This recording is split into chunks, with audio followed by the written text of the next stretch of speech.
all of you had a chance to take a look at the Tesla Roadster sitting out there in the parking lot.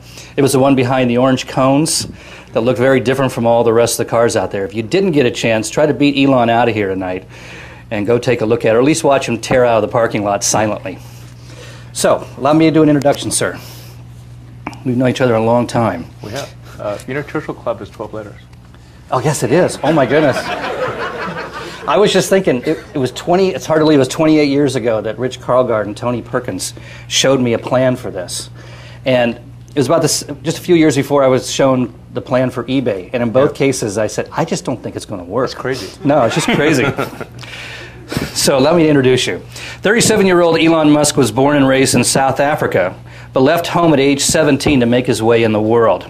Living on as little as $1 per day, he eventually made his way to the Wharton School at the University of Pennsylvania, where he earned bachelor's degrees in economics and physics. Musk then attended Stanford's graduate program in high-energy physics, where he lasted exactly 2 days before dropping out to form a company with his brother. That company, Zip2, was sold for $300 million. Musk then founded X.com, an online financial services company. It eventually became PayPal, of which Elon was the largest shareholder. PayPal, as we all know, was purchased by eBay for $1.5 billion in 2002. When he graduated from Wharton, Elon determined the three important areas where he wanted to make a contribution was the internet, clean energy, and space. And with PayPal, Tesla Motors, SpaceX, and Solar City, he has done just that. And in the process, made himself one of the most celebrated entrepreneurs on the planet. Ladies and gentlemen, Elon Musk. Thanks. So let's begin with the topic of greatest interest to the audience here tonight, I assume. Tesla Motors. Okay. Where's the company at right now? Where do orders stand? Oh my God, I don't know what to tell you. It's been rough. No, I'm just kidding. It's actually it's actually been pretty good. In fact, it really quite a contrast to the rest of the auto business. We're sold out, first of all, for the Tesla Roadster, the sports car. We're sold out through the end of October. And within, I think probably within 2 or 3 months, we'll be actually sold out of all 2009 production for the Roadster.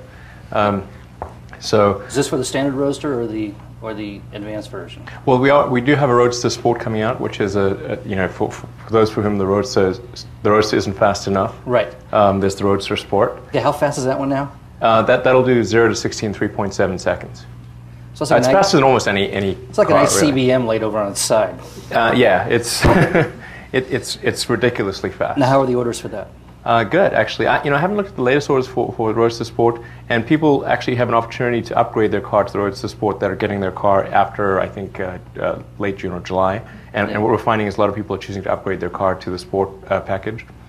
So I actually don't have an exact number for you, but anecdotally, it seems to be doing very well. Now, the Roadster is 109,000.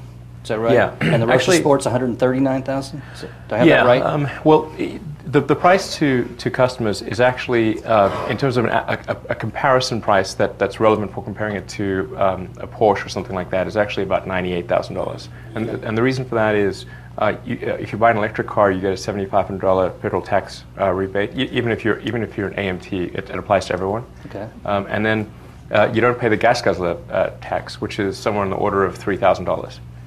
So effectively, you're $12,000 discount. Yeah, you're roughly, and it depends on which car you compare it against, because the gas guzzler tax does vary, but it's somewhere between a $9,000 to $12,000 discount, and relative to a gasoline sports car. So in effect, you're talking about a car that's just under $100,000 as a base price, and then the sport package is another $20,000 on top of that, and that's equivalent to like going from like a 911 to a 911 Turbo or something, that kind of thing. Now, if I were to order one right now, if anybody in the audience wants to order one right now, raise your hands. I will take orders. I mean, there you go. If somebody out here were to order one right now, what would it take? What's the deposit and what's the delivery date? So we're actually reducing our deposit requirements on the Roadster. Previously, we'd used the deposits to provide funding for the company, and that was an acknowledged thing. We said, look, car companies are very capital intensive, so in order to make this doable or more doable, we're going to take deposits. They'll be at risk. People should recognize that. And then the advantage is that they get one of the first cars. And we actually got a lot of people who signed up to that. But we don't really need that anymore. So we're actually going to reduce the deposit down to I think $9,900. And then you pay the balance just at start of production, which is a couple months prior to delivery. Now, did you find any impact on the orders because with the falling gas prices? I mean, we saw what happened with Prius. I mean, you can go to Sunnyvale and entire supermarket parking lots are filled with unsold Priuses. Did that affect you guys at all? I don't think that was a huge impact because most people aren't buying the $100,000 sports car because of, to save money on gas. It's more geek love than it is cheap gas. Yeah, I was more worried about how that would affect sales for our sedan, which we just unveiled a few weeks ago. Yeah, we'll talk about that in a moment. But keep going, But I don't think that's been a key impact on Roadster sales. I think certainly the economy as a whole and the implosion of people's net worths has had an effect on new Roadster sales. And we're fortunate that we do have a significant backlog, going out 6 months. But I wouldn't say gas prices have had a big effect on the Roadster. Now, being in the car business, you have to be asked, are you taking any federal money? And are you worried about your job security if you are? Well, I don't have to worry about my compensation. My compensation currently is $1. So I'd be happy to cut that in half for the federal government if they do give us a loan. But actually, we've taken no government money at all thus far. Some people out there think we have, and we haven't. Now, we do aspire to get a government loan under what's called the ATVM program. It's the Advanced Technology Vehicle Manufacturing Program. That's from the DOE? That's from the DOE. It's not bailout money, and this program was done before there was a need for bailout money. This legislation was written started writing it about 18 months ago, and it finally got approved by Congress last year sometime, I think late last year. So, and this is before Obama. So this isn't stimulus money. This isn't bailout money. This is actually something that originated in the Senate Energy Committee because they felt it was a matter of national security and obviously environmentally important for the United States to accelerate its transition away from oil for all the obvious reasons that it's damaging it's obviously very damaging to the environment and as gas prices rise, as they will dramatically when we come back to another boom, there's going to be a massive wealth transfer out of the United States to other countries, and it's just kind of silly, for that. Why it's cheaper for us to just accelerate the move of oil. Now, I'm not going to ask you how much you plan to get from the government or when, because I think you said that publicly once and got in trouble, didn't you? I did get in trouble. I just said what they told me, and they didn't say keep it quiet. So, but suffice to say, we are highly optimistic that we will receive approval, loan approval, in the near term. Okay, we'll leave it there. Let's talk about the factory. That was there was an awful lot of news a few months ago. Groundbreaking ceremonies. Yeah. Big assembly plant going to be out there on 237 in San Jose. Yeah. Now it seems to be on hold. And something about financing delayed, or you didn't qualify for it, or what happened? Yeah. So the San Jose. The idea of using the undeveloped land off the 237 in San Jose occurred before the Section 136 or the ATVM loan program was approved by Congress. And one of the clauses in that ATVM loan program is that you have to. It gives preference to manufacturing facilities older than 20 years, which was actually it's sort of a quasi-Buy American clause because the foreign car companies that have factories here, almost all their factories are younger than 20 years. So it's essentially to bias the cash towards American companies that clause is put in. But nonetheless, it's there, which means we can't do greenfield. So Well, I assume there's going to be a lot of empty buildings in Dearborn soon. Is that where you plan on going? No, we'll most likely be in Southern California. We actually have term sheets on 2 locations in Southern California. We looked first in the Bay Area. I'd love to take over NUMMI. That would be awesome. Yeah. I don't know if there's, maybe at some point we'll have an opportunity to acquire NUMMI. That'd be great. I'll take that in a second. But that isn't available right now, and I don't think we can't afford it really, unless they give it to us. Which maybe they will. I don't know. Now, so where are the cars being manufactured right now? UK, at Lotus. Actually, the Roadster is it's considered a U.S. manufactured car. The final assembly occurs in the Bay Area in Menlo Park, of all places. That well-known auto center. Right. Well, bear in mind we're talking low production for the Roadster. So This is a production rate of around about 25 a week. That might rise to 30 a week in the summer. So it's not. I mean, when you sort of add that up, that's 5 cars a day. I mean, that's like your average service center could do a lot more than that. So we install the powertrain in Menlo Park. We do final vehicle verification. We do the high-speed tests out at Moffett Airfield, and then we manufacture the battery pack in St. Carlos. So it's by value talking about something mostly done here. Where do you do the tests at Moffett? On the airfield. On the runway? Yeah. Have any of you ever seen a Tesla racing down the runway at Moffett Field? Do you guys like to do it 3 o'clock in the morning or something? No, there's hardly any traffic on Moffett. Nowadays, true. Yeah. Let's talk about the new car, sure. the S. Tell me about it. All right. This really is a great car. I mean, the Roadster is a good car. I think the S is a great car, and I think it's something that will. It's really quite historic, or at least it aspires to be, in that this will be the first mass-produced highway-capable electric car. And there's never been, this may sound strange, but there's actually never been a mass-produced electric car outside of golf carts. Is it the first non-internal combustion mass-produced car since the Stanley Steamer? Yeah, it might be. Wow, okay. I mean, there's been hand-built things and conversions of gasoline cars and stuff like that, but not an actual mass-produced electric car. Of course, we have to mass-produce it for that to be true. So that's why I say it aspires to be. This aspiration is that. But if we fulfill that aspiration, then it'll be very historic. This is a car really designed to take full advantage of an electric powertrain. So the packaging is very optimized for that. The battery pack is in the floor pan between the 2 axles, so it's this big sort of flat battery pack. It looks a lot like a giant laptop battery pack. In fact, uses laptop cells. I was going to say, is it still just a ton of laptop batteries? Well, it's half a ton of laptop batteries. A ton of laptop batteries. Strapped together. Yeah. No, that's tricky, by the way. So in advance strapping is tricky. Yeah, I bet. Yeah. So you need a lot of processors, right, to manage all that. Yeah.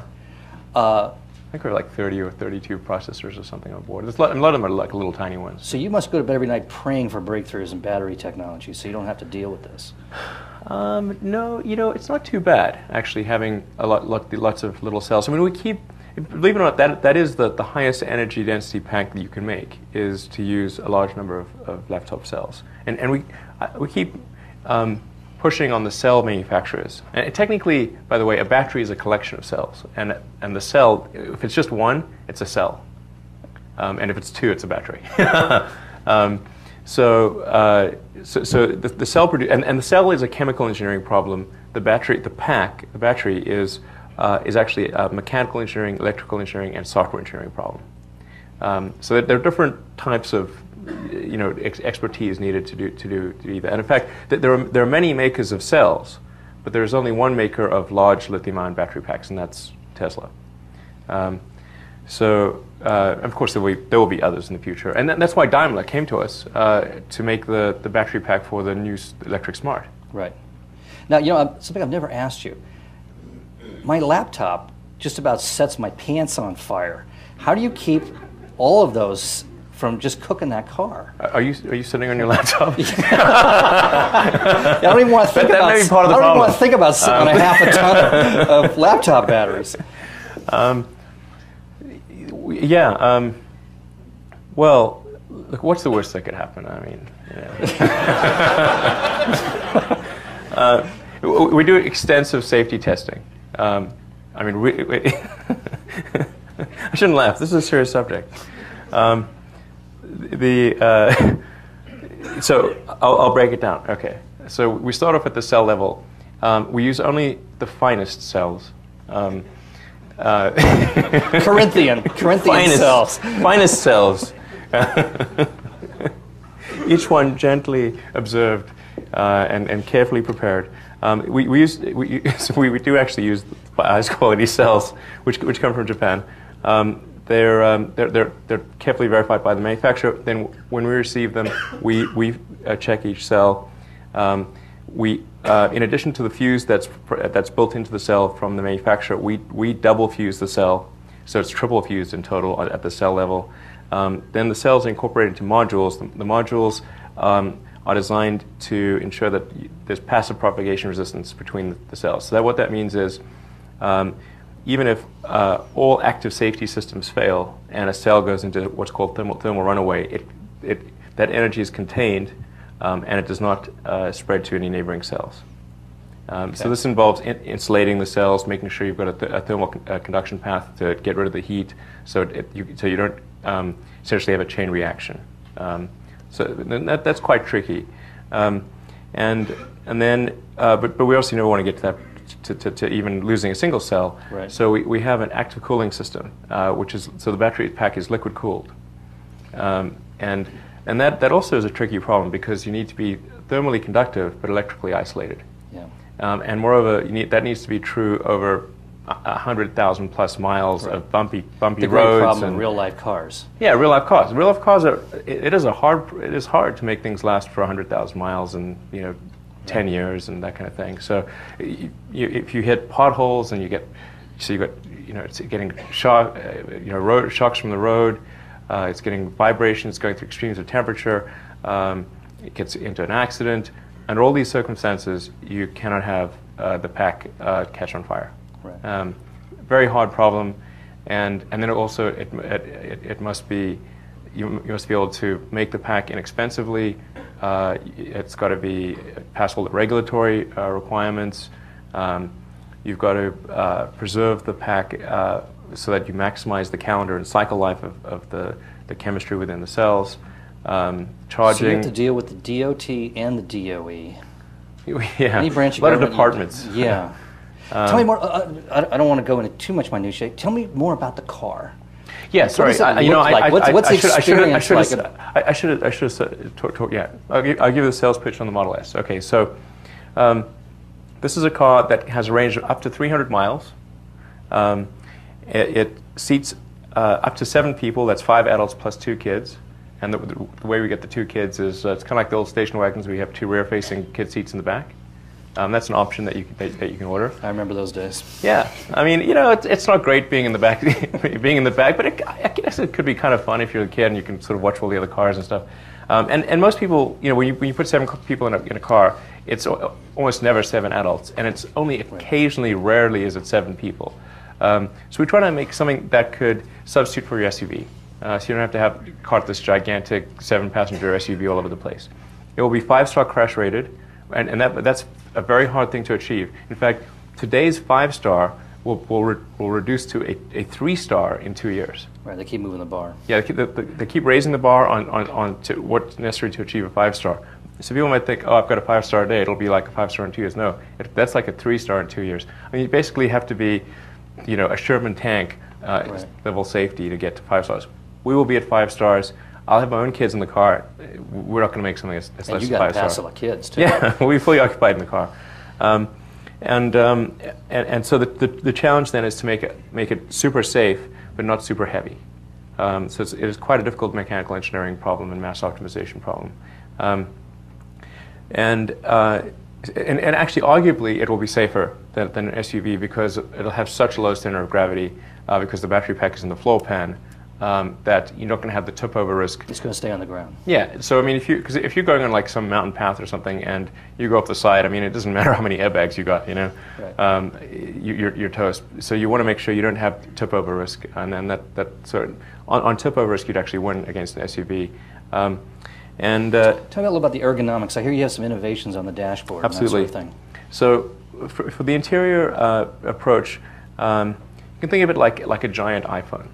Okay, that's the center console. So imagine a 17-inch diameter iPhone, and that's the basic thought there. And 3G wireless connected. Really? So, yeah, absolutely. In fact, so it'll have your controls, your standard controls for stereo, HVAC, but it's also going to be able to connect to the internet. So you want to do Pandora radio, if you want to do YouTube, whatever you want to do. It'll have a browser. So it's just Linux running a browser. So if you want to look at your email while you're not driving. And in fact, there's some sort of interesting ideas people thought of. Well, like maybe you could have it read out your email to you while you're driving, right. And do voice commands on the computer. And so and nice to allow people to develop applications that could run on the computer, because it's a full-fledged computer. It's not some sort of dumbed down car thing. And also you should be able to theme the display. So there's a 17-inch display in front, and there's about an 11-inch display in front of you. So it's user-modified display. Yeah. So there's a read-only display right in front of you, and then a big 17-inch touchscreen in the center console. And you can theme your cell phone, and customize it to your interests and needs. Well, why can't you do that with a car? You should be able to, Right. Seems like a reasonable thing. So if you want to see different instruments on the front, like you care about seeing this readout, that readout, you want it to sort of have a heavy metal look. You want it to look like country and western, whatever. Make it feel like it's more your car, not just something that rolled off an assembly line.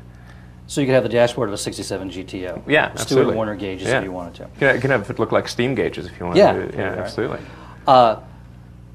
So this is your 5 Series killer. We're not going to kill. We're looking at 20,000 units a year, so we're not going to kill anything. Right. And we'll impinge on the market share of several cars out there: Lexus, Mercedes, BMW, Audi, Infiniti. But really, it'll be a small, a hardly noticeable impact on total sales. Well, at least there were 17 million cars sold in the U.S. a year. I think it's down about, not much, like right. 9 million cars a year at current run rate. So, if we're even at my 9 million cars a year, rounding error. Yeah. Yeah, and that 20,000 is 10,000 domestic, 10,000 international. So we're talking, 0.01% of the car market. Okay, so give me some performance specs. Give me some performance specs on this thing. Price. Starting price $49,900. 49,000? 900. Well, yeah, okay. And gosh, that's less than 50. yes, that's right. It is. That's right. Only 50 grand. That's half the price. It is. It is half the price. You're selling the Roadster for. Yes. That's quite impressive. Thanks. And now that is after there's a $7,500. Remember that federal tax rebate? That's after the $7,500. Although I haven't taken into account the gas guzzler tax. So in effect, for an apples to apples comparison, it would be a little bit less than that, maybe 47,000 or something like that. And you said distance was on a charge? It can go up to 300 miles, but now the 49,900 one will do 160 miles. Okay. But there will be a 300-mile range pack available, and one of the things we're thinking of doing is perhaps making that something you can rent. So if you can't afford the more expensive 300-mile range pack or don't want it, then that's fine. Get the 160-mile pack, rent the bigger one when you need it. Some other ways we've addressed the range issue is a 45-minute fast charge capability, which is about the limit of the battery chemistry. And then we're designing the battery pack such that it can be switched out faster than you can fill a gas tank. Which in principle, if you think about it, this is basically a big laptop on wheels. Right. And if you can switch out your laptop battery, in 30 seconds, well, why can't you do that with a big one? You just need something that can simulate a hand at a large scale. Those 2 little clips and that 500-pound battery pack falls out. Yes, not something you can do by hand. Right. But you do need special equipment at sort of a battery pack swap station. And there's companies out there that are looking to do swap stations. Now, weren't you talking about your solar company, weren't you talking about having solar panels that people could put on like the roof of their house? Yeah, and absolutely. do home charging for a quick 75 miles or whatever it was?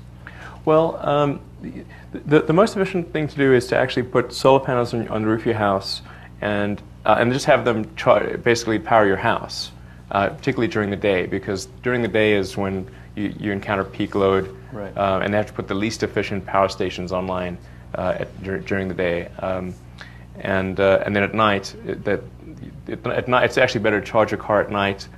So it's better to like decouple it effectively. Okay. So if you want to be truly green, then you just need to say, okay, well, I'm going to generate more energy via solar than I consume in my car. Although the Model S will have a solar panel option, so you can put solar panels on the roof of the car itself. On the car itself, okay. Yeah, and there's some interesting ideas to potentially have solar carports, and if you want to get some really sort of crazier ideas, are to like try to coat the whole car with some sort of amorphous photovoltaic coating, and have the whole thing be one big solar panel. Yeah, yeah. Now there was talk for a while, and I guess you've abandoned it, of even putting a gasoline engine in. Yes. Is that gone? It is gone. We looked closely at the whole plug-in hybrid thing, and I guess about a week ago or so, there was a guy who sent me an email. He's like he runs like a Volt site or a GM Volt site or something. He's not working for GM, but he just said, so why isn't Tesla doing the range extended electric vehicle approach, the plug-in hybrid thing? And I just sort of gave him a kind of a matter of fact, this is why we chose the strategy with one another. And then, it's all over the place like, I'm trashing the Volt. I'm not trashing the Volt. I hope the Volt is successful. And I've said so many times. But I'm just explaining why did we not do that. So I'll explain here. I mean, basically, what it comes down to is, it's a technical point. Because we had to sort of drill into it quite deeply to appreciate why it wouldn't be ideal, in our opinion, to have a plug-in hybrid.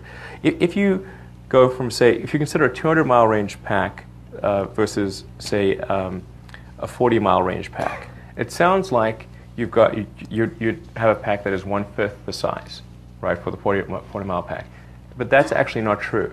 So, because what happens is the 40-mile pack has to generate, particularly if it's a range extended electric, so you're not, the 40-mile pack has to generate 5 times the power.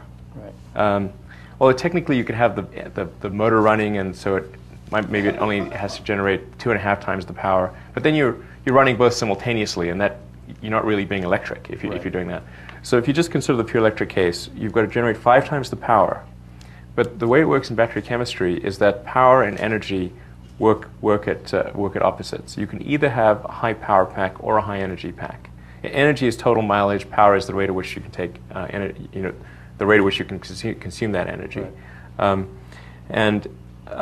So in effect, you then push to a low energy density chemistry in a plug-in hybrid case. And because you're hitting the pack so hard, it's working so much harder than the bigger pack, that you have to derate the pack. Derate the energy content. So you end up with something which is close to half the size, maybe 40 to 50% of the size of the 200-mile pack. Okay. And then you've got to add in the cost and weight of the engine, the generator, all the cross connects between the two. You've got to factor in that there's servicing of 2 complete drivetrains. You still have to deal with all the EPA stuff for emissions. And then when you've consumed your 40 miles, which we'll do reasonably free, not every day, but maybe every 3rd day, you're then going to have something which is massive, an engine which is really underpowered. Right. It's going to push this heavy car down. Yeah, it's going to feel like I've got a lawnmower engine trying to power my sedan. And it's going to be running at very high RPM. It's going to be working really, really hard. It's not going to make that 100,000 miles. It's going to be tough. Yeah. And so you really, it's going to feel very anemic on the highway, and so it's problematic. You're neither fish nor fowl. And it stands to reason that if you've got a given mass and cost, and you say to an engineer, make the best electric car for a fixed mass and cost, or you say to an engineer, make the best gasoline car, fixed mass and cost, it's going to be a better gasoline car or a better electric car than if you split the baby. So you're not trashing hybrids, but you just did a pretty good job of trashing hybrids. Well, I could be wrong, you know. I'm just saying that's the reasoning that caused us to focus on electrics and continue the focus on electrics. Let me ask you a Silicon Valley question. Yeah. Your vice chairman, and for a long time the CEO of the firm, is a name out of the Silicon Valley past. Zev Drury, a guy that we haven't seen around here for 30 years, who ran Monolithic Memories way back when. Kind of a legendary figure, kind of a swashbuckling guy. I seem to remember he was running Monolithic Memories, and the Yom Kippur War broke out, and he literally called into the office and said, "I'll be in Israel until the war is over," and volunteered and went off to battle. Unique guy, but he's been missing from action around here for a long, long time. Where did you find him, and why would you get a chip guy in a battery business, in a car business? Sure. How do we find him? Actually, it was through one of the investors at Tesla. Zev is a car guy. I mean, he went into sort of racing, did a lot of racing, and he was very, very competitive. You know, obviously, you know, a great entrepreneur with a strong track record, and I think very importantly, he was someone who was not afraid of danger, as evidenced by his running off to the Yom Kippur War. So, you know, towards the end of 2007, we needed to find a CEO for Tesla, and we didn't have a lot of takers because it was a very difficult situation, and there weren't very many people with the guts of Zev, anyway, so you know, Zev I thought was somebody who could help get us out of a pickle, and who wasn't afraid to try to do that. And I mean, it's hard to describe. Tesla was in a really dire situation at the end of 2007. It had come to light that the car's cost was $140,000. We'd been selling it for $92,000. You're gonna make it up in volume, right? Yeah, and not only that, we couldn't. I mean, there were several things broken about the car technically. Transmission being the most notable item, but there were a lot of other issues. You know, so it really wasn't a car that could even if we said, okay, we'll accept the $140,000. This isn't a car that would have passed safety and reliability and endurance tests. And so it was just wow, and we were sort of out of money, or close to being out of money. So this is like 18 months ago. You know, in a situation like that, you got to be pretty bold if you want to come in and run, you know, help run the company.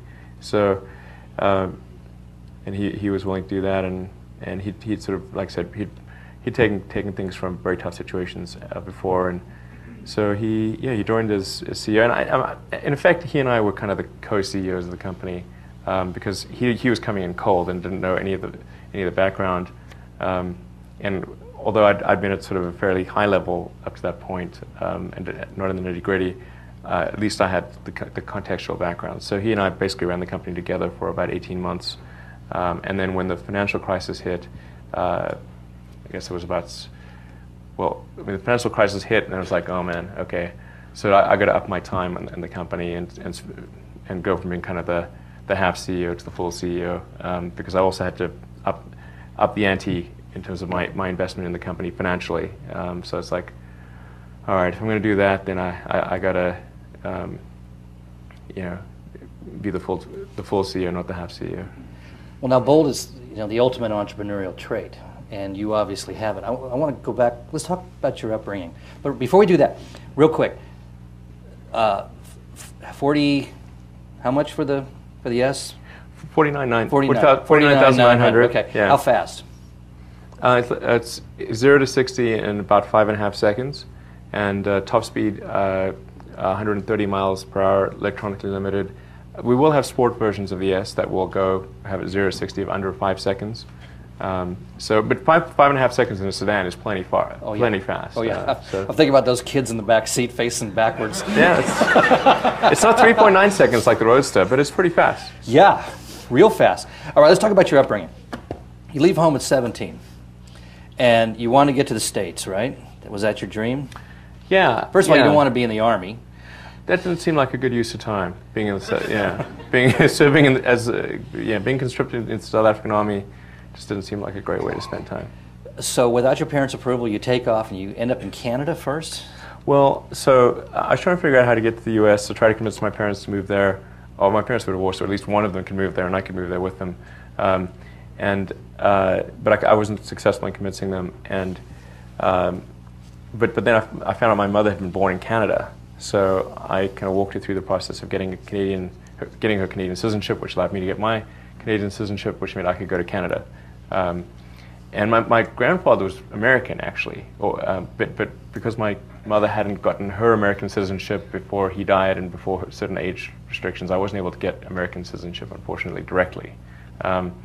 So I went to Canada initially. Canada's a great country.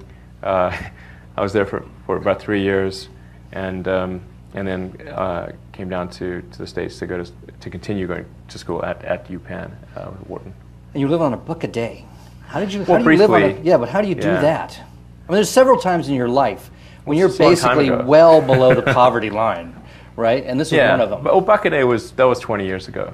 Yeah. So it was that's like $2 a day. $2 a day. Well, there's all the difference. It is all that does make a big difference. Yeah. Well, I wasn't quite sure how much money, how hard it would be to get a job or anything like that. So I hadn't really had a real job because I was only 17. So I'd done like paper routes and stuff like that.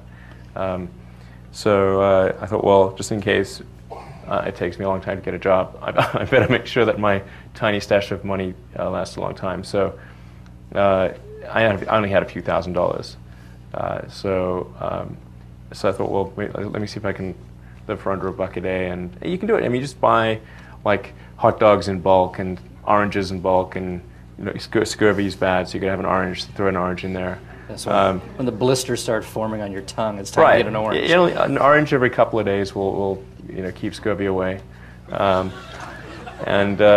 hot dogs are it's just sort of like pasta and pasta sauce. Just buy the stuff in bulk, and you can get, at least at the time, you can get to under $1 a day. So now you pick up 2 degrees. It got a little monotonous after a while. But yeah, I can imagine the 14th day in a row of spaghetti. Right. A lot of people pick up econ degrees. A lot of people pick up physics degrees, but not many people pick up both of those. Those are two different worlds. I thought it was relatively unique, and then I found out actually somebody else did it. But yeah,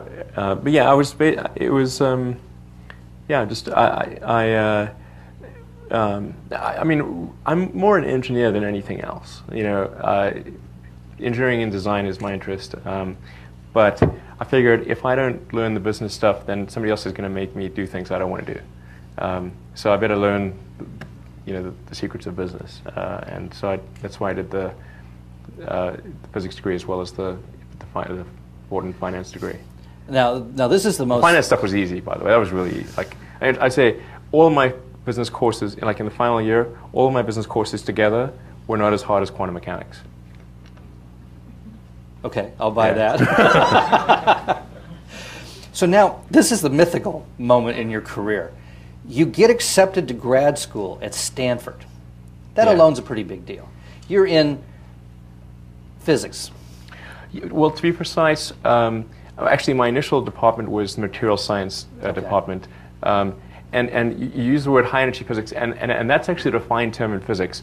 Technically, I would have actually been in kind of the quantum mechanics more than high energy physics, because the area I was going to be researching was sort of an intersection of applied physics and material science, and basically trying to figure out, can you create a capacitor with enough energy density to replace a battery.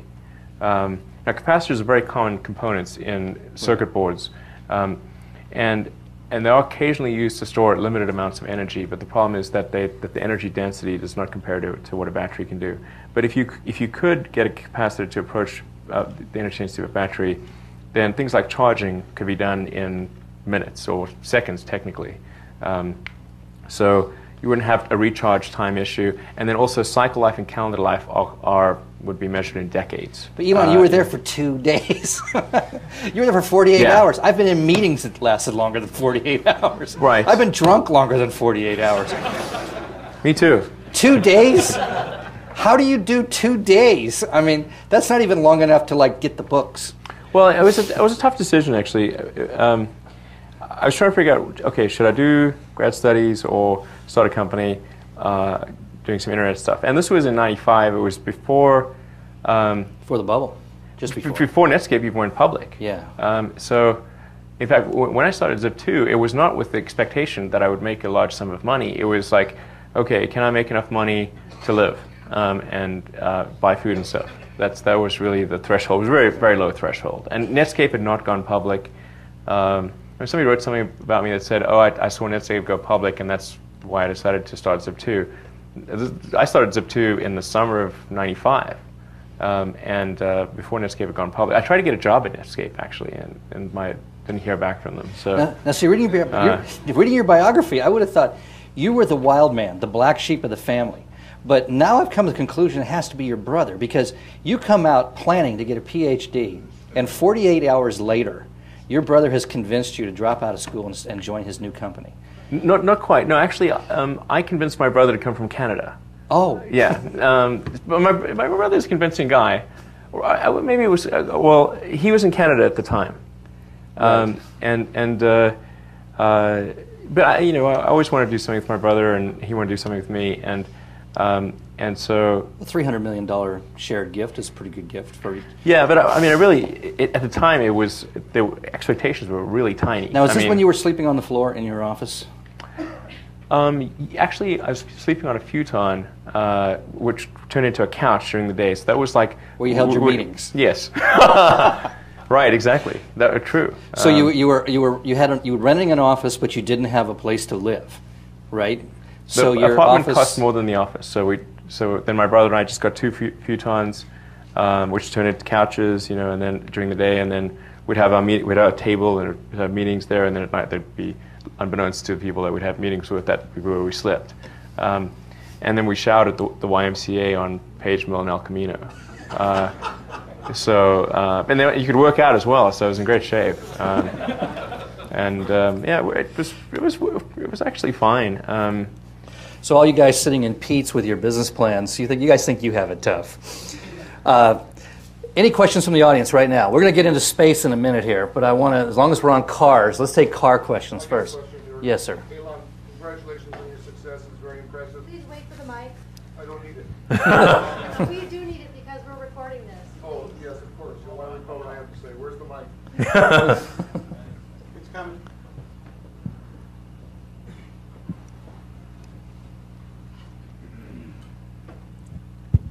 Thank you. I'm very interested in your idea about email being built into your next car. Now, the question I have for you is, say I'm sending you an email with this voice. Is that what you're going to hear while you're driving? My voice reading my email to you, and when you respond to me, I'll hear your voice responding to me. It's just an idea, so you got it from me. Just keep it in mind. You don't have to respond right now, yes or no. Thank you. Okay. Everybody sign an NDA on the way in?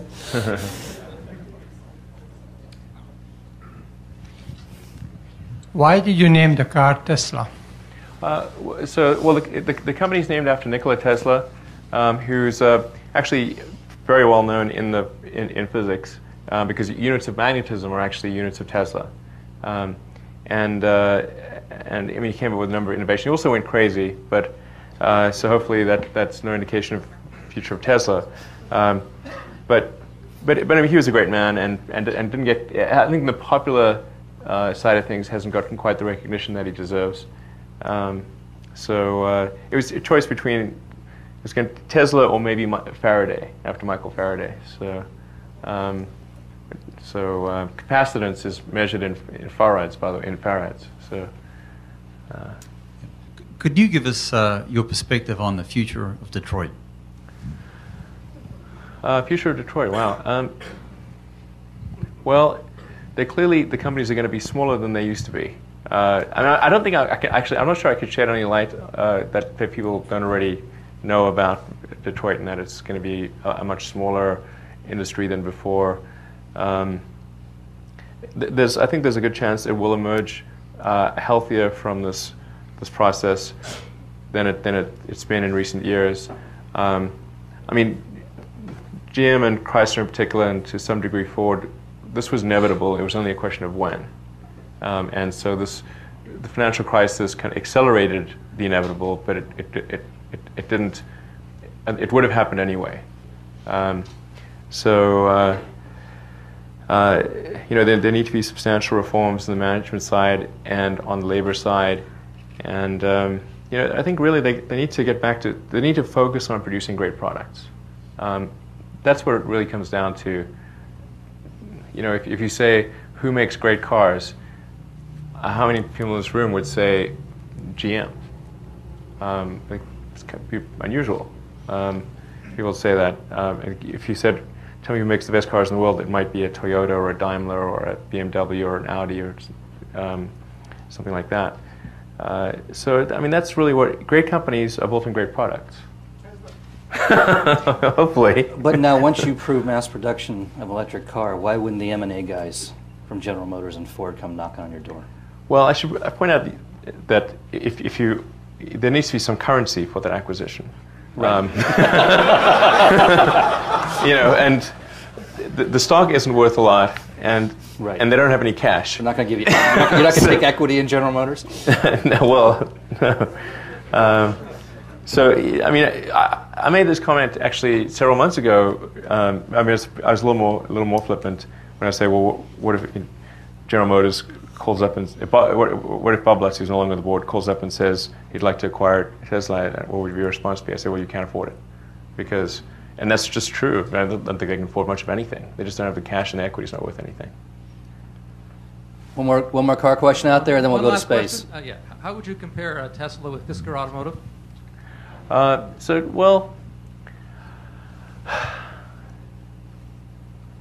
Fisker is producing a plug-in hybrid. So Fisker is producing a plug-in hybrid. It's not, as we were talking about earlier, we're pursuing a different strategy for the reasons I articulated. If Fisker is staying, I think they're producing a four-door sedan, but it's a sportier sedan than ours. Our sedan is intended to really be very functional and have a lot of cargo space, carry 5 adults in comfort, plus potentially 2 kids, and still have room for luggage. And we're at sort of the roughly $50,000 price point there, I think at around $80,000 starting price after tax rebates. I think that's probably a fair characterization of the differences. Let's talk about space. We literally don't have enough time interviewing you to cover everything you do. We could do 3 different events on 3 different activities. Well, let's do space real quick. Where does SpaceX stand right now? What's the status of things? And what's the status of the X Prize, too? Let's get into that. Okay. Well, SpaceX is doing really well, thankfully. Otherwise, I would be in real trouble. Particularly in terms of the time that it takes, the time that I have to dedicate to the companies. I'm on average, I'm sort of roughly 50-50 between SpaceX and Tesla. Although, as there are issues that crop up that need to be addressed, that could swing it to as much as 80% SpaceX or 80% Tesla in a given week. But SpaceX is profitable. It's been cash flow positive and profitable for the last 2.5 years. We got to orbit last year. In December, just before Christmas, NASA awarded SpaceX a $1.6 billion contract to resupply the space station with cargo. When does that begin? That begins at the end of next year. Okay. So the first operational mission after the demonstration missions is December of next year. And at what point do you take over completely? Don't you have exclusivity for a while as the space shuttle retires? Well, the space shuttle is supposed to retire at the end of next year. Okay. So then we'd follow cargo missions immediately thereafter. Although if the space shuttle ends up running a little longer, then there may be some overlap. Are you going to hit those milestones? I think that we have a decent chance of doing it. It's not I entirely. mean, there's going to be guys. You have guys waiting up there for supplies. Well, NASA isn't. I don't think NASA's counting on us being there exactly on time. They do have some contingencies, and we're certainly going to do our best to meet those timelines. I think we can. We don't have. It's not fully within our power because, there's NASA as well. We've got to meet all the NASA safety requirements, and if they levy requirements on us that we don't yet understand or appreciate, or they're new requirements, then that could push out the effective date of the first operational mission. But I don't think it's going to be much beyond the end of next year. So I'm curious. I've always wondered about this about you. Space exploration, rockets are the stuff of governments, large countries. yeah. Did you have an epiphany one day where you just said, to hell with it, I'm going to actually do this myself?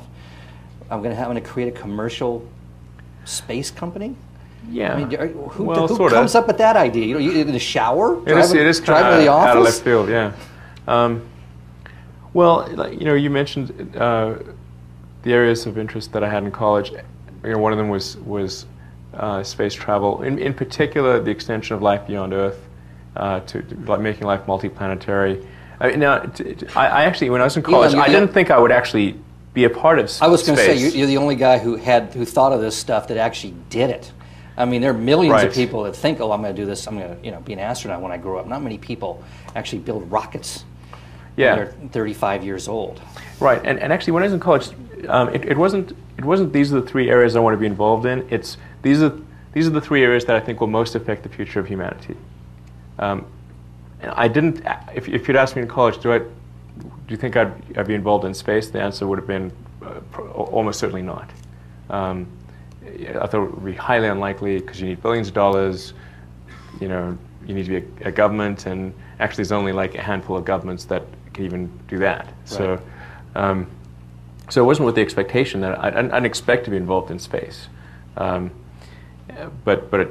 as a result of PayPal, the capital I got from that, I could do something in space. And it actually, the space stuff, well, it actually came from a conversation that Deo and I, where is Deo?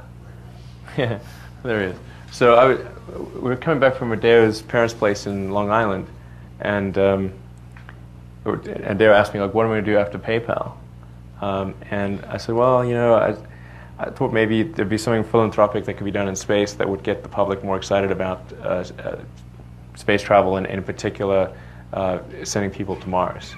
And I said, but I'm sure NASA's got that covered, and so I'll go look on the NASA website for when are we going to Mars, because of course it should be on the website, like, we're going to Mars in this year and this is how we're going to do it. But there was nothing at all about people going to Mars. I was like, I just don't understand why there's nothing about people going to Mars. Because if you look at the literature in the 70s, it was all about, well, we went to the moon, now we're going to go to Mars. Right. And so what happened? And there was the space shuttle, and the space shuttle turned out to be a really big mistake. And it could barely get to low Earth orbit.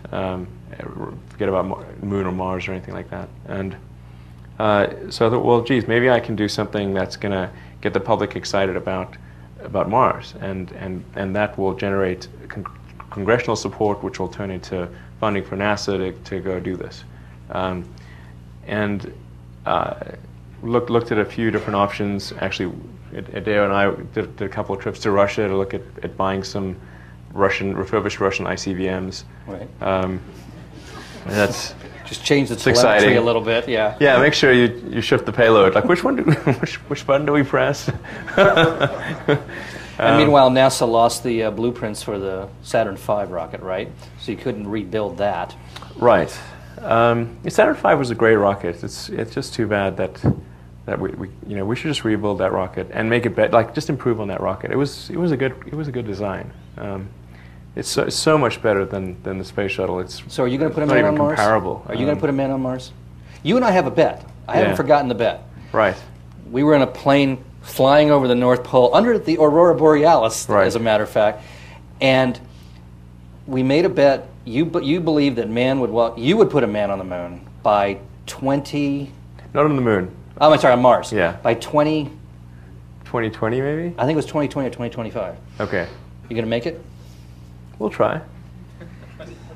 What's the next milestone for SpaceX? Well, there's the next big milestone would be launching Falcon 9, our big rocket, which hopefully will occur towards the end, around the end of summer. That's the rocket that'll be used to carry our Dragon spacecraft to orbit, and Dragon spacecraft is what will service the space station.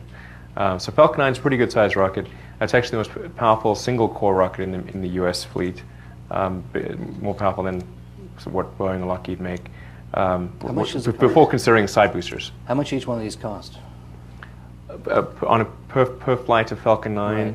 about $40 million. Those are big bets. Yeah, and then if you add a Dragon spacecraft on top of that, is about the same. And then there's various NASA overhead. So you're making a things. $100 million bet when you light light the fuse on that thing. Yeah, that's a deal in the rocket world, by the way. For only $100 million, we will carry some cargo to orbit. So launching Falcon 9 will be the next big one. There's a sort of smaller milestone, which is an upcoming Falcon 1 flight, maybe as soon as the end of this month. That'll deliver our first operational satellite to orbit, which is the Malaysian satellite. It's intended to do Earth observation, for like natural disasters and stuff like that. And and then let's see. Then at the end of this year, hopefully we'll launch our first Dragon spacecraft from Falcon 9. It won't go to the space station. We'll do sort of basic orbital maneuvering and re-entry, and then next year we go to the space station for the first time. Okay. How long is the contract for the space station? How long? How large? Yeah. How long? How long? It runs through approximately 2015. Okay. And although I think it'll be extended beyond that, because Right. It's just that the operational plan for the space station kind of only goes to 2015. So, Frankly, in theory, if you get this right, do we need NASA anymore? well, absolutely. Well, NASA, we aren't a customer to NASA. Right. Right. NASA is our customer, I should Right. say. So they're our biggest customer. And in fact, when NASA does developments, although in all circumstances prior to this, NASA has had the sort of made the design decisions. The implementation of those design decisions has been done by aerospace contractors. Right. So the novel thing here is that for the first time, NASA isn't dictating the design. They're simply saying, we need cargo delivered. We're willing to pay. Giving you a performance contract and letting you do the rest. Right, Yeah. right. It's sort of more like FedEx, Yeah. or SpaceX. We deliver. Yeah, absolutely. Any questions about space, guys? We have one down here.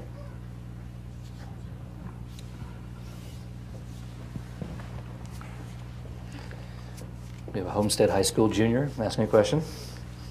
Is this on? Okay.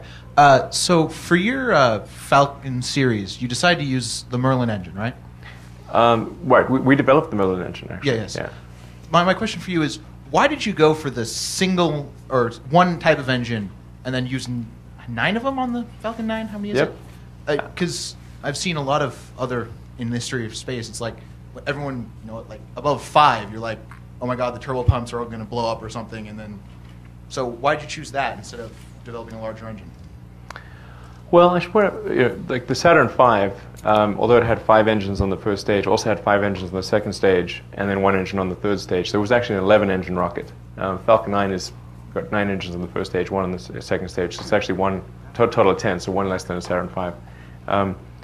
And the advantage of the 9 engines is that you can lose an engine at any point, including immediately after liftoff, and still complete your mission, which was not true of the Saturn V. The thrust weight of the Saturn V was about 1.15, so you actually had a very dangerous point immediately after liftoff where you could potentially subside if you had an engine failure within the first few seconds. With rockets, because you're taking off vertically, it actually for the first stage, it actually the initial boost stage points you towards having more engines. because if you want true engine out capability, because you always have to have a thrust weight greater than 1, otherwise you're coming back. Whereas in aircraft, you can have a thrust weight of much less than 1 and still be okay, because you can sort of glide and reduce your climb rate and that kind of thing and still be okay. So it actually it does push you to have more than say, like, 747's got 4 engines, but the equivalent for a rocket would be some number greater than 4. And maybe it's not as high as 9, but we needed 9 to achieve the payload requirements that our customers wanted. And as long as you're very careful about ensuring that the problem with one engine cannot cascade into problems with another engine, more is actually better. Google operates with tens of thousands of computers rather than a few giant mainframes. It also fits with the Tesla model of having 8,000 little batteries. You think 9 engines is bad? Try 6,831 cells. Next question. So, Elon, with the Dragon spaceship, spacecraft, is that going to also be a manned craft? And if so, are you going to be shuttling the astronauts back and forth to the space station? Yeah, Dragon is designed to meet the NASA man rating requirements. There's a few key documents there regarding structural safety margins and redundancy. It's designed to meet those requirements. There's G-loading, max G-loading, and dealing with worst-case abort conditions and that kind of thing. And so all those things we're designed to meet.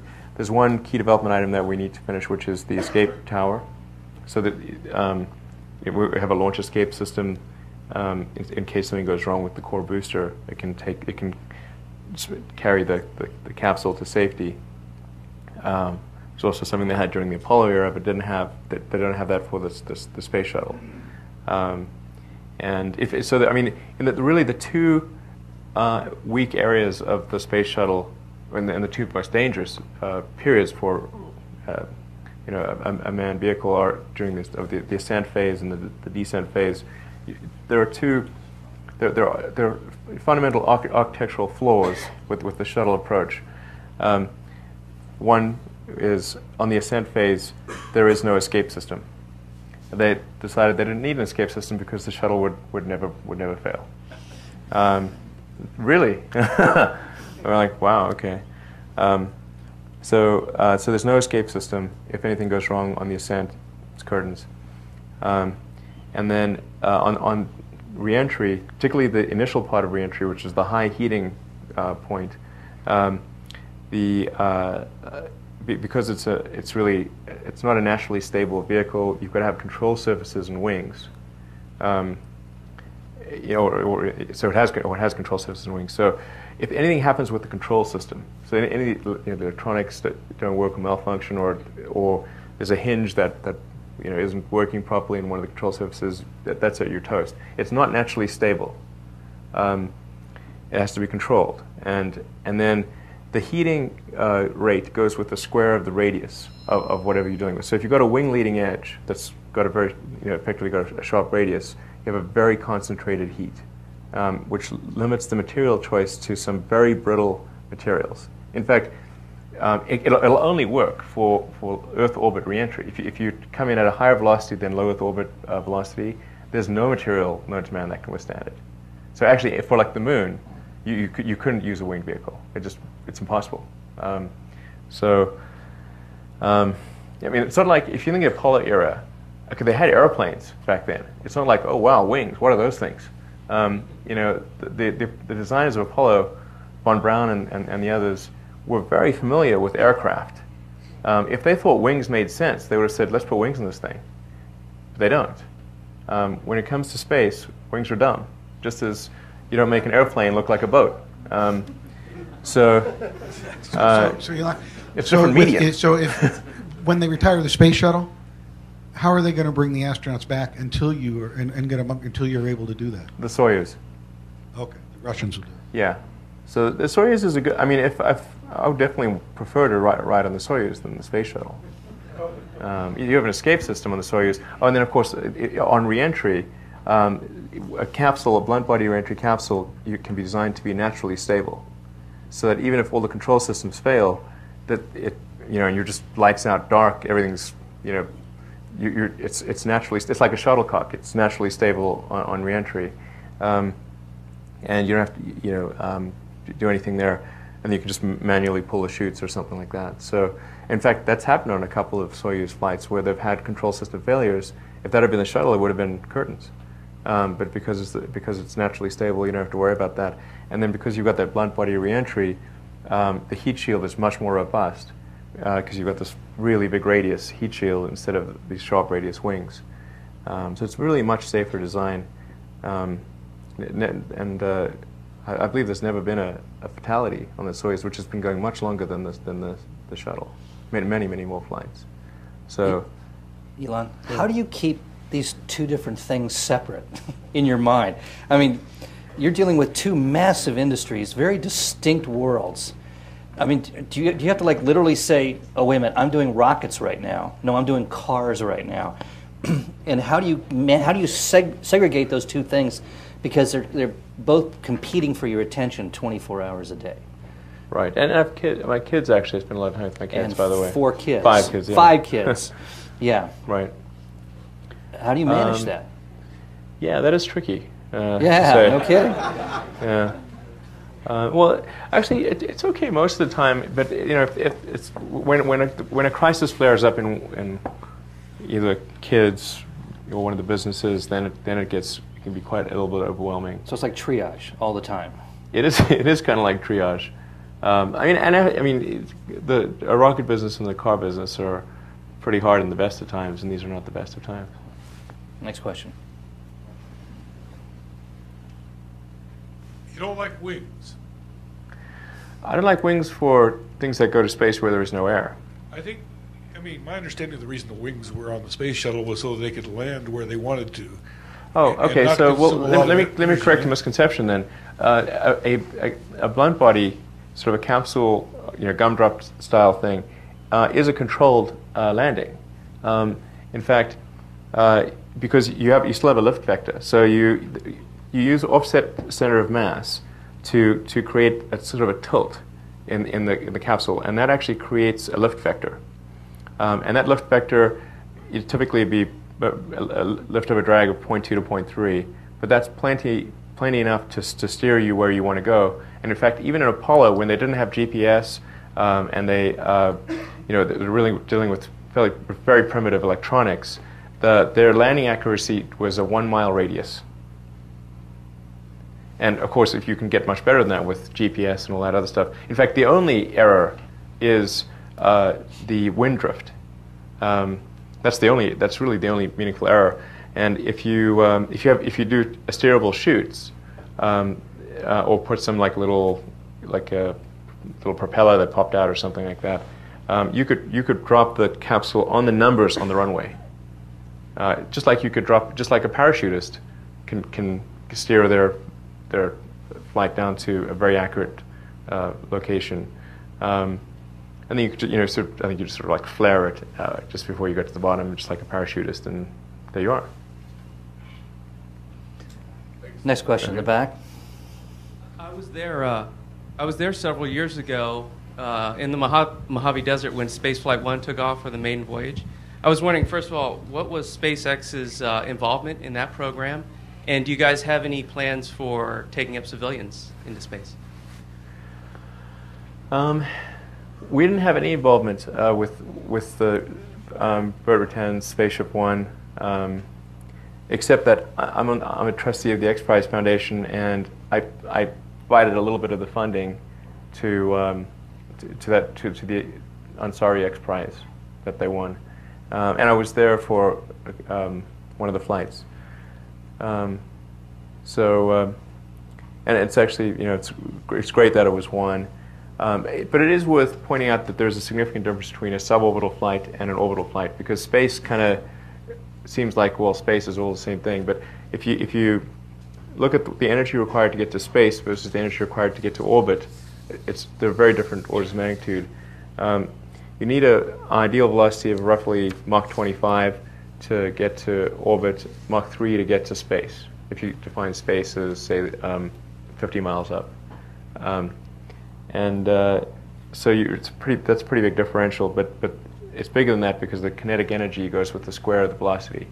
So you need 625 units of energy to get to orbit, 9 units of energy to get to space.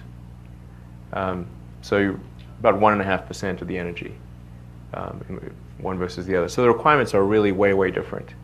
So you need, in fact, it's only just barely possible to escape the Earth's gravity well, just barely. If you look at the size of Saturn V, for example, that ultimately took 2 people to the surface of the moon, one plus one who was orbiting the moon. That was a really gigantic vehicle. I mean, it's like the size of an office building, and it got 2 people to the surface of the moon. Next question. Why do you think multi-planetary existence is important? Excellent question. So you have to say, well, how do you decide that anything is important? So there's, I think the lens of history is a helpful way to distinguish more from less important things. And the further out you zoom, the more you can distinguish the less important from the more important. And if you take a look at the whole 4 billion year history of Earth and the evolution of life itself, and say, well, what are the really big milestones in the evolution of life itself? And you can point to, obviously, single-celled life and multicellular life, differentiation into plants and animals, movement of life from the oceans to land, the mammals, consciousness. Sort of those are the biggies. And those stand above I think the parochial things, concerns of humanity. But I think on that scale would also fit life becoming multiplanetary. I think it would be at least comparable to life going from the oceans to land, arguably more so, because at least oceans to land could be a gradual affair. If we got uncomfortable, you hop back in the ocean. It's a lot harder to go over, to travel 1 billion miles over, irradiated space, and then land in a hostile environment and create a self-sustaining and growing, life, ecology. That's really, really hard. And in fact, this is the first time in the 4 billion year history of life itself that it is even within the realm of possibility. So I think, therefore, if something is important enough to figure on the scale of the evolution of life itself, it should be at least considered, say, worth about as much money as we spend on lipstick. Maybe not as much money as we spend on healthcare, but that's a lot. But enough on, maybe north of cosmetics or something. So I think we should spend a little bit of our resources doing that, and that's just a wise bet for life as we know it. So it just seems like that should make it important enough for a little bit of money, like maybe 0.5% of our GDP or something like that, and that'll be enough to do it. Anything you want to say on Solar City? Solar City is doing great. Thank goodness. It is. Tell the audience what it is. Sure. Solar City is the country's largest provider of solar power systems to homes and small businesses. So outside of the utility scale solar activity, and it was co-founded and run by Peter and Lyndon Rive, who are my cousins, in interest of full disclosure. So I serve as the chairman there, and I provide some advice strategically and on the product side. And but thankfully, it requires almost none of my effort, and those guys are just awesome in terms of their execution of Solar City, having grown it to a leadership position in the course of 3 years. So if anyone's thinking of getting solar, call like 1-800-SOLAR-CITY, something like that, or 888, I'm not sure. Any questions? Next question. So, here am I. So, how does that work? I mean, you've convinced the NASA to give you like a huge contract. How can I imagine that? What story is behind that? Can you tell us, or can you share us that story a little bit? That's the one question that I have. And the other is, you've been working on solar, you've been working on clean tech, or on cars, you've been working on space. So you're transforming society in all those projects, and then there's PayPal. So how does that fit? That's the two questions. Well, definitely PayPal. I mean, I was completely out of PayPal. Well, almost completely out of PayPal when I started SpaceX, and then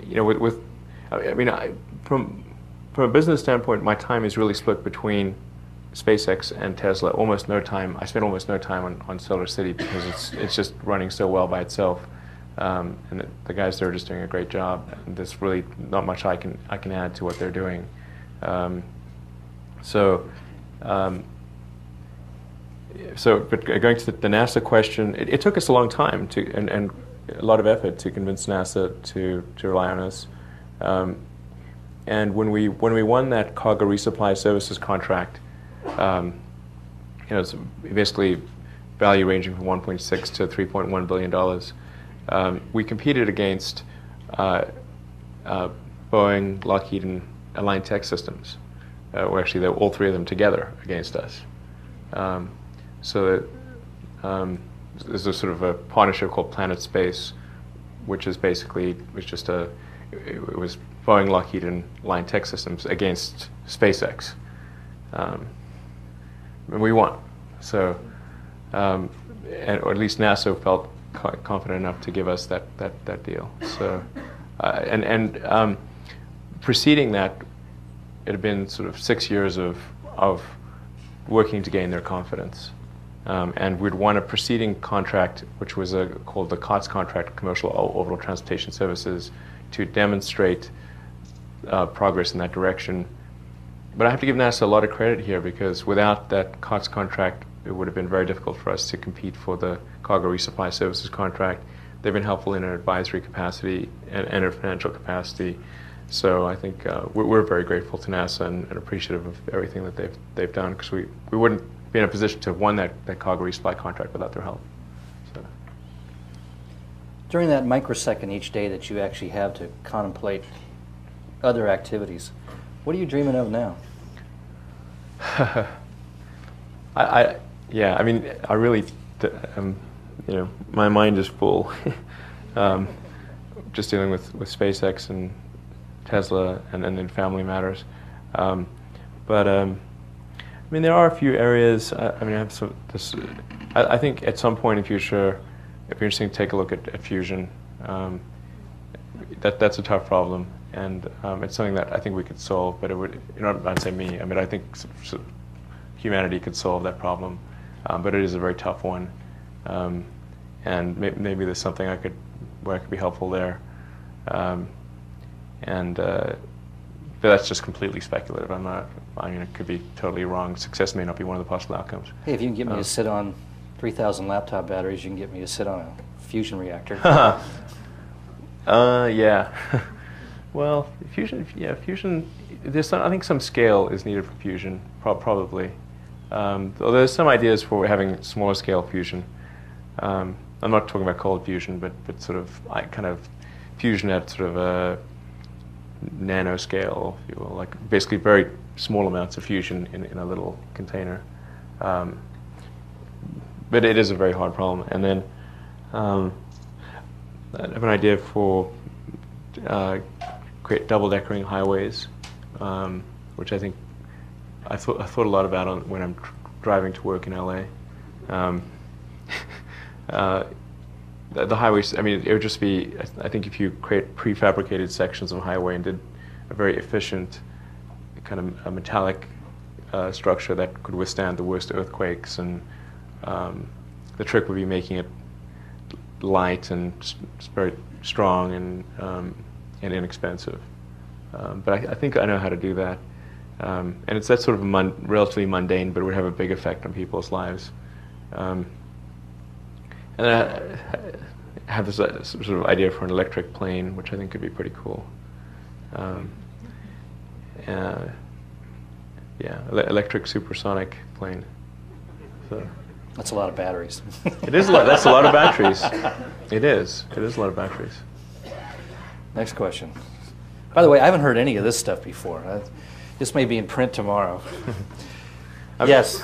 So nobody says that's what I'm doing. You asked me what in the yes. split second of like, I'm like, okay.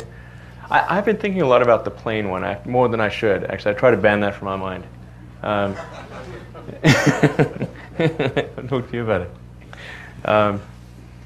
So I got to stop myself from thinking about that one because that's a very exciting one. I don't think you covered the X Prize, the status of the X Prize, and two-part question: what do you think about a bigger X Prize for battery technology in the U.S.?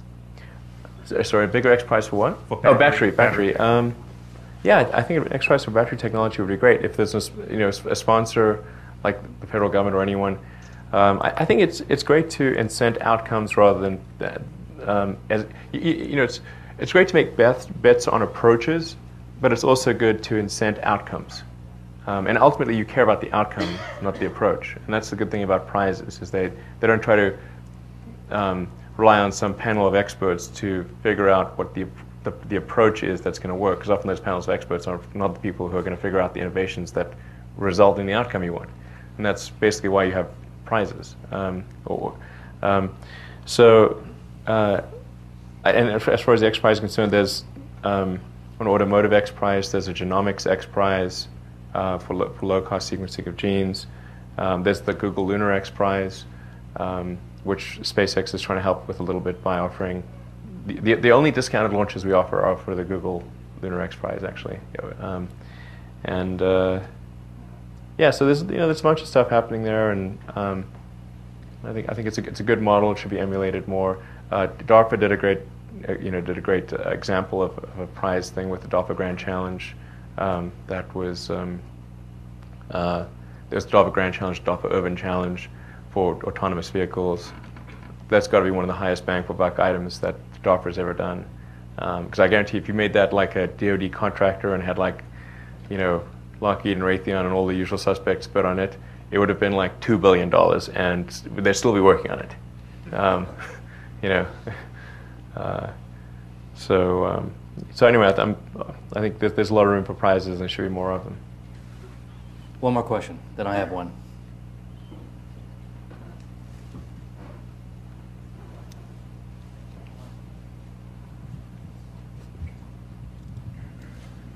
Given the range of technologies and areas you've touched, I'm curious what your take on robotics is. It almost seems like robotics? On robotics, exactly. It seems close enough to what you've done, but I haven't heard you talk about it.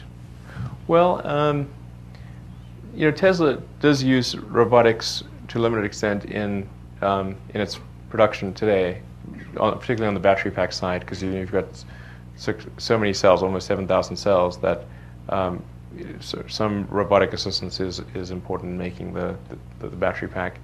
And we'll certainly see a lot more of that as Tesla scales up. So robotics it's great for mass manufacturing. For space exploration, obviously we've seen great dividends played by robotics as well with the Mars exploration rovers. And there's a really big rover going called Mars Science Laboratory, and that was supposed to launch soon, but it's going to be a couple years before that goes. That's about the size of like a Volkswagen. So I mean, I think there's a lot of room for robotics in a lot of fields, and that'll increase and continue in both automotive and space and other areas.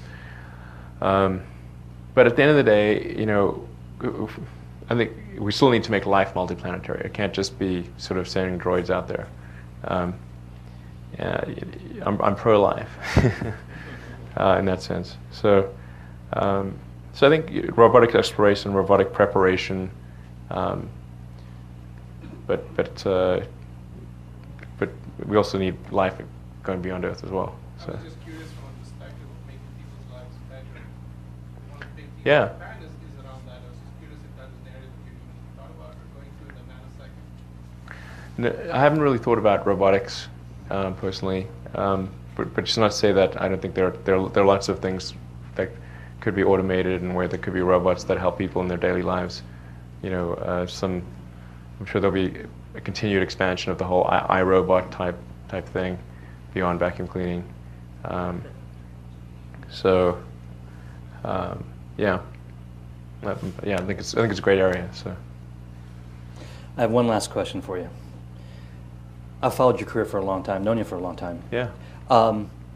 You know, for many, many years, you were very successful, but largely anonymous. Yeah, you know, you were a cult figure for a long time. Right, I was underground. I remember seeing you walk the street. You could walk the streets of Oxford, and nobody knew who you were. I saw you. I think I can still do that, by the way. Well, but less and less. In the last couple of years, you've become increasingly a public figure, a celebrity, and your name starts popping up now in gossip pages and websites and that sort of thing. How are you dealing with that? I love it. You love it. Is it interfering with your ability to do what you do? I think I don't like it when people think wrong things. I mean, I'm like far from flawless, so I'm like, but I don't like when people think wrong things about me. And I guess I must say I don't really like the sort of celebrity element. I don't like when people sort of try to write things that are sort of trivialities that don't actually. It's like, why write about that? You know, obviously people find that kind of interesting, or some people do. Hopefully, not many. I don't know. Sometimes people say like wrong things that I get, you know, concerned that, well, what if my kids read that? You know, because they're 5 and they're starting to read, and that's that. I mean, that's probably the most concerning thing. I'm not too worried about it from a business standpoint, because most people that I interact with, particularly if they've known me for a while, they know what's true and what's not true, and in a lot of cases they don't care anyway. Even if it was true, they don't care. But it does concern me if my kids were to read something that was just not true. I mean, you understand, as Tesla continues to be successful, and as SpaceX begins to assume the role of the space shuttle, you begin to become something like Henry Ford and Wernher von Braun combined. And that's a level of celebrity few people ever know. And are you ready for that? I'm probably not ready for that. I'm not a naturally extroverted person. In fact, I used to be horrendous at public. I mean, I'm not that great as it is, but I used to be really horrendous and just sort of shake and be unable to speak. But I kind of learned not to do that. So, I mean, I'd much rather just be, you know, doing engineering and stuff and design. So that's really what I like to do. But you know, I mean, I'm happy to, and I like doing things like this, which are fine. And and you know, if you're in the car business, you got to sell cars and stuff. So I gotta go out there and be promotional. But there are other people at Tesla that actually are much better speakers and sellers of the car than I am, I think. So. Well, that's hard to believe. Anything else you want to tell these folks out here?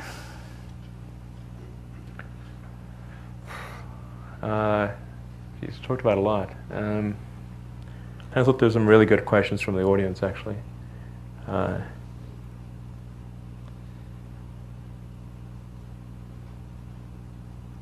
Put your money down now. Right, I mean, I don't know. Wish us luck. I don't know, something like that.